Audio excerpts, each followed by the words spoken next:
All right, here's a look at our exercises that we're going to be doing today.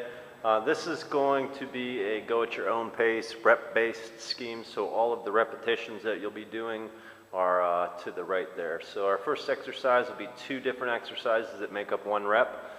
We'll do a squat thrust to an upright row. So you put your hands on the ground, kick your feet back into a push-up position, hop them back wide outside of your hands. The bell will be right in between your feet.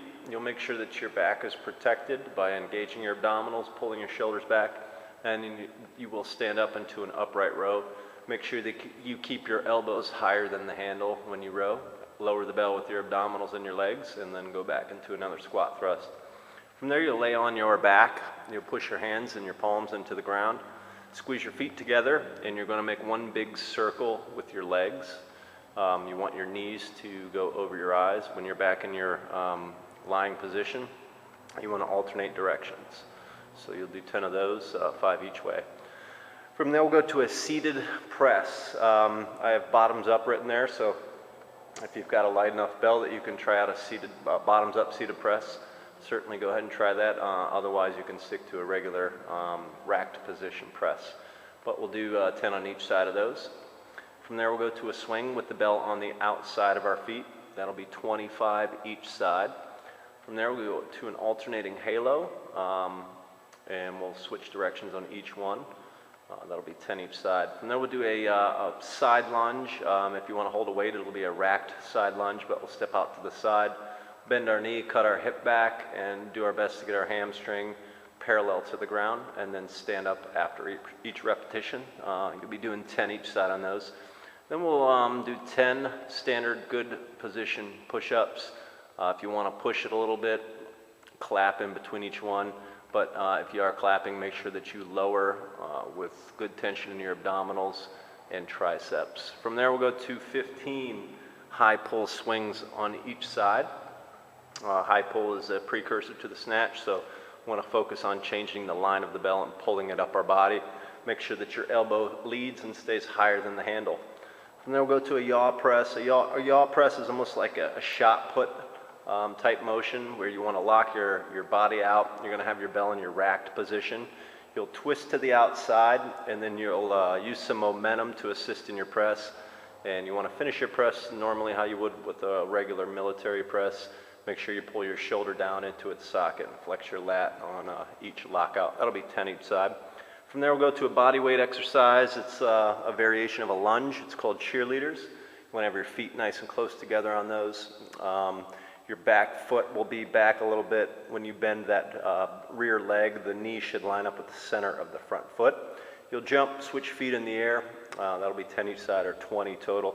I would suggest getting a pen and paper and jotting these down, so after each exercise you can take a little bit of a rest, and that way you'll have an idea of how many reps you're supposed to do in your next routine. But concentrate on doing 3 rounds of these. Okay, let's have a look at how the technique goes. Our first exercise is going to be a squat thrust to an upright row. So we're going to line up, get the bell in between our feet. You want to make sure our hips cut back. Get your hands to the ground so you're working on flexibility. Either walk or kick your feet back into a push-up position. Either walk or hop them back into your squat position. Make sure your back is protected. Stand up into your upright row. Squat thrust, upright row. From there, we'll go to leg circles. So we want to push our hands nice and strong into the ground. Squeeze your feet together. Roll onto one hip. Make a nice circle with your knees going over your eyes. Bring your back out straight. Alternate directions. This would be my second rep. From here, I'm going to do a seated press. It'll be 10 on each side. This is how you want to hold the bell if you're doing a standard press. Today we're going to try bottoms up press. So we want to make sure we balance it. Have good hand position. We want our fists to line up underneath the ball of the kettlebell. Wash it up. And control it back down. That'll be 10 each side. From there, we're going to do 25 swings on the outside of our body. When we swing bell on the outside, we're going to have a much closer foot stance. We want to make sure that we still cut our hips back. We're going to have a little bit straighter legs compared to a regular swing inside the feet. We get into our swing ready position, tighten up your abdominals, angle the ball